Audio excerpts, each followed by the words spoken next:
This is Heather from the Foundry Home Goods in Minneapolis, and I want to read to you from a book I found in a little free library this last week. Here, I'll hold it a little closer.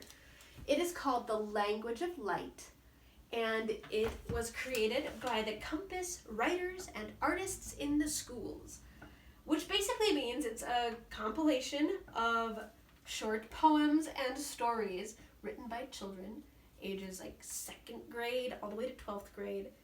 But the kicker is it was written in 1983. So there's a slight chance that somebody listening could have written in this. I have no idea. It's all folks from Minnesota, from all over. So I'm just going to read a few that brought me a little smile, because kids writing it's imaginative, it's insightful, and it makes me laugh. So the first one I'm going to read you is called The Sun. This one is by Risa Wiedemann in grade 6. She went to Breckenridge Elementary School in Breckenridge. The sun. The sun is a cookie just taken out of the oven. Still hot, still flaming.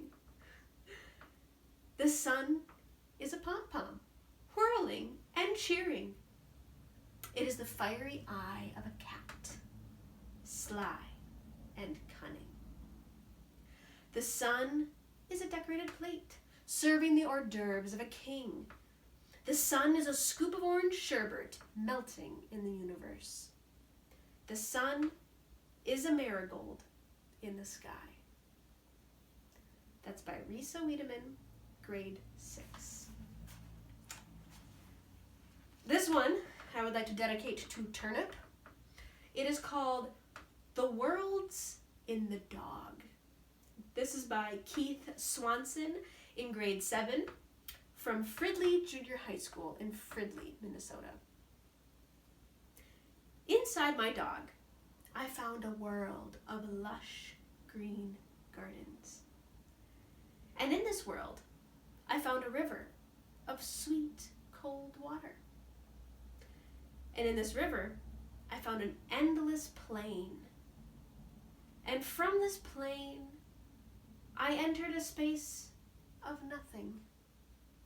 No time, no place, just empty space.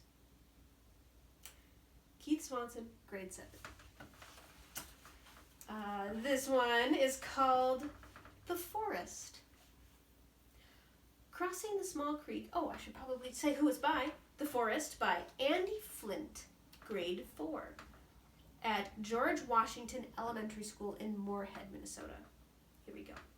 The Forest. Crossing the small creek, walking into the huge cottonwood forest, hearing the soft crunch of autumn leaves, listening to the last of the robins chirp. The fawns look like dogs on stilts. The knotted trees look like twisted brown rope, and they are as bare as an empty cement room. Chipmunks are busy working on storing food, like a grandmother canning fruit. And that is The Forest by Andy Flint, grade 4. This one just made me laugh. It is by Mark Swenson, grade 3, from Washington Elementary School in Rochester. One night, I dreamed that I was in dinosaur ages, but I didn't know it. I walked down a long hill. When I got to the bottom, I said, "It can't be true." There was a steak, 12 buses long. I started to eat it. It tasted and smelled like Brontosaurus, but who wanted to know? It tasted good, and I was hungry. That's all that mattered. I ate the whole thing. I was bigger than anything. I was so big that I could sit on a bus and flatten it, thin as a pancake. When I woke up, I wasn't hungry for 6 weeks. I couldn't run faster than the slowest turtle. For 6 weeks, it was strictly grapefruit. And that's by Mark Swenson, grade 3. This one is sweet. It is called Cream Separator by Peter Jacobs, grade 8, from Woodbury Junior High School in Woodbury. Cream Separator. Out in my backyard is a cream separator. It was given to us by my grandparents.